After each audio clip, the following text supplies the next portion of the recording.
Tonight, the COVID-19 vaccination drive ramps up as MPs and media workers receive the jab. A businessman cries out for more police patrols following a string of robberies on Jeremy Street. And Bordelais inmates are cut off from loved ones amid a COVID-19 outbreak at the prison. But the director says the facility is working to re-establish contact between the inmates and their loved ones. The details of these stories and more are coming up. This is the Hot 7 Nightly News with Lovelies and Amy Joseph. Good night. It is Thursday, the 4th of March, 2021. Welcome to the Hot 7 TV Nightly News. I'm Lovely St. Amy Joseph. Thank you for joining us.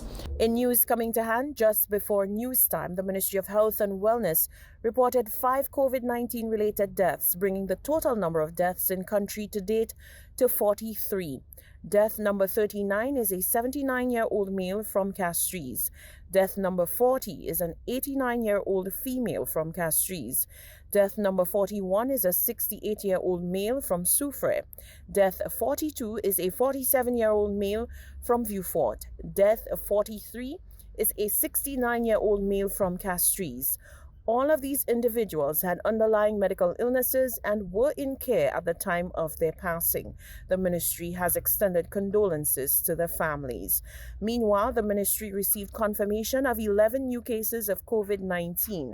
These from a batch of 96 samples taken on the 2nd of March and processed on the 3rd of March. All of the 11 individuals were seen at various community respiratory clinics. Confirmation was also received of the recovery of 218 individuals, bringing the total number of active cases in country to 324.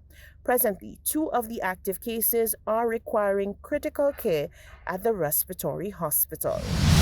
With the receipt of 25,000 doses of the Oxford AstraZeneca COVID-19 vaccine, courtesy the Republic of India, St. Lucia is ramping up its vaccination campaign.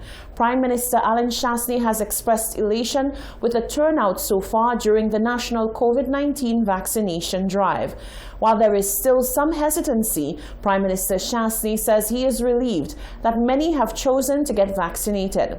He says this marks the beginning of getting back to normalcy and the opening up of the economy. I can't say that it's what we expected, but the fact is that you're going to have people who get it and have come out very early, and it was great to see the numbers, and the numbers are continuing to grow. I know we're in Gros Islet tomorrow, and we're expecting a large crowd. We had a big crowd in Bexon yesterday, but there's still, some persons who are playing a wait-and-see a game. They want to see how everything is going, and that's fair, and then that's part of the process. But we're hoping that they will do their own research and realize that you're not only doing it for yourself, but you're doing it for your country at this point. We need to all be inoculated in order for us to get this country back open fully and to take advantage of the economic opportunity there is out there. Prime Minister Chastanet says once individuals are willing to be inoculated, vaccines will be made available for that purpose. We had a really good meeting yesterday. Prime Minister Motley heads up the cruise ship committee for the Caribbean. I headed up for the English-speaking Caribbean. We had a very good meeting yesterday with the cruise industry. Prime Minister Motley has made a lot of commitments to the industry on behalf of Barbados, but also on behalf of the entire Caribbean. And they have indicated that if we can create a bubble of countries within the OECS and Barbados in which the majority of people have been vaccinated, that they can recommence services. And we're hoping that through the vaccination, that the CMO and her team would review the protocols, allowing more interaction of tourists with our local population. And speaking of getting back to normalcy, there has been talk of opening up of the cruise industry within the region once certain conditions are met, primarily vaccination. We're really hoping that any day now we'll get a confirmation as to when it will be St. Lucia's turn. We've seen Ghana and Colombia have already started, so we know that it is rolling out, so it's just about getting that confirmation of the date. And we are working behind the scenes with the Indian government, as well as working with other friendly governments to see if we can get additional vaccines. That was Prime Minister Alan Chastanet. Members of Parliament received the COVID-19 vaccine on Thursday inside the House of Assembly, following much talk about the optics of the opposition leader not having taken the jab when the vaccines were initially rolled out on the 17th of February. Philip J. Pierre has clarified his stance and has reiterated his support for vaccination. I always said that I would have got vaccinated when the first responders, the people who are directly in the front line in fighting the COVID-19, I thought it was the right thing to do, it was a caring thing to do for them to get vaccinated first. I'm satisfied with the arrival of the 20-odd thousand doses from India, is that the first responders would have already been vaccinated, so that is the reason why I've taken it now. But it's always my intention to take it, and I want to encourage all St. Lucians to take it, because in the fight against COVID, we have to follow the science, and the science says that the vaccination is a means where we can protect ourselves and mitigate against the effects of this dreaded virus. I want to encourage all St. Lucians to follow. I want to say to the people who are most vulnerable to ensure that they follow the science and get vaccinated. The opposition leader says the process was hassle-free and the pain from the jab very minor. He underscores that the benefits far outweigh the drawbacks in such a case. Well, it was okay. I mean, it's basically when you get like a jab from a needle, but the discomfort was very, very minimal. But if that discomfort means that I could get some level of protection, I think it's worth it, and everybody should do it. Meanwhile, the Speaker of the House of Assembly, Andy Daniels, says he hopes the activity sends a powerful message to the general public. As Speaker of the House of Assembly, as one of the leaders in St. Lucia, we must all lead by example. We must take the first step so that the people, the nation, will follow. And it is very important that us, the leaders of St. Lucia, take that step to show St. Lucia that it is in the best interest to be vaccinated. The members of Parliament say there should be no reason for fear on the part of the public and urged everyone to get on the vaccination train.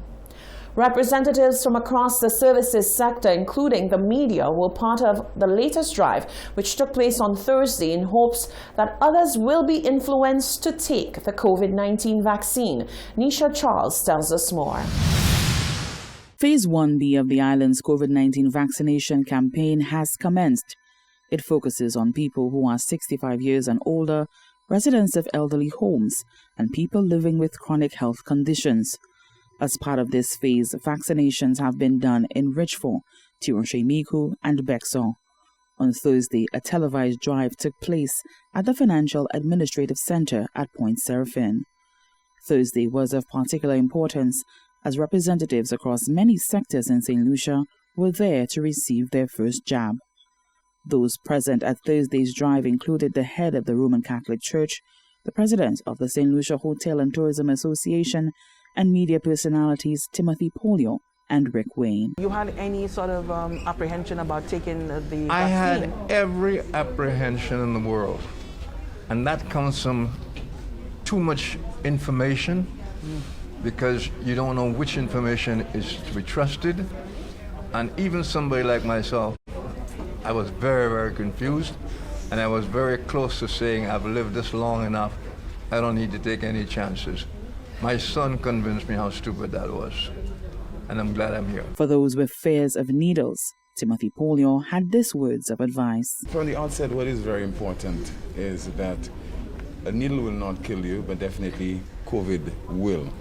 And it is better you prioritize and focus on the impact that COVID-19 is having on many countries, including St. Lucia, in terms of health and in terms of the economic toll that is taking on us.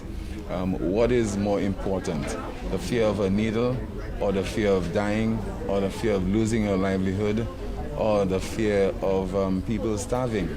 So that for me stood out, and I believe that I should have provided greater focus on this, attach greater importance to the task at hand, which is setting an example, because I've been speaking about the need for us to engage in the social distancing, ensure that we wash our hands, ensure that we do everything that is possible to escape the clutches of this virus. Also part of the exercise was the second Vice President of the National Council on Public Transportation, Michael Flood. The minibus sector has been one of the most affected sectors in St. Lucia. Of course, all of our overheads remain the same. We've been cut down from 15 and 14 passengers to 10. Of course, at one time it was 7. So yes, I believe being inoculated will definitely go a long way for us. And of course, we believe by bus drivers being used as an example, will send a clear message to the nation that, of course, taking a vaccine is a step forward in ensuring that the nation becomes immunized. The COVID-19 vaccination campaign continues tomorrow, Friday, at the Grosley Resource Center and the Philip Masley grounds in Vieux-Fort. For the Hot 7 News, Nisha Charles reporting. You're watching the Hot 7 TV Nightly News. Still to come, members of the public speak on whether they are convinced of the need for the COVID-19 vaccine.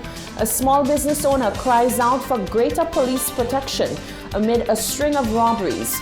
And Bradley Felix clarifies the government's policy on alcohol after the health minister threatened a ban.